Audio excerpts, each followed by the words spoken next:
Hello, my name is Van and I'm a cyber engineering major. For assignment 6, our group created a Python program that translates a user's text into Morse code using three LEDs connected to a Raspberry Pi. The program first asks the user to enter a message, converts the input to lowercase, and then sends the message to the LED Morse function to process each character one at a time. Hi, I'm Nadia and I am an information system major.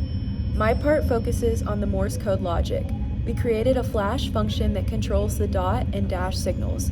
The green LED represents a dot and lights for 1 second, while the blue LED represents a dash and lights for half a second, which pauses between signals and letters.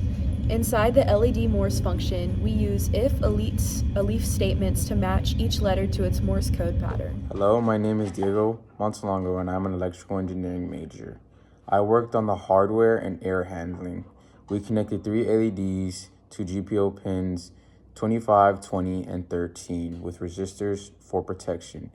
The red LED represents spaces between words.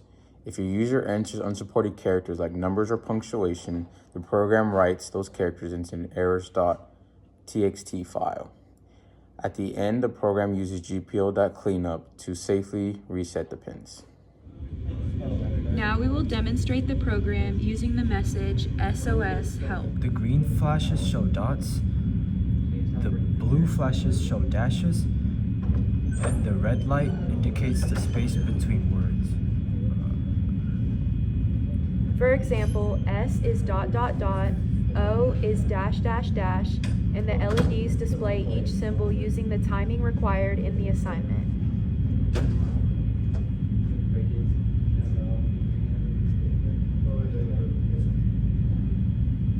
Communication system. Thank you.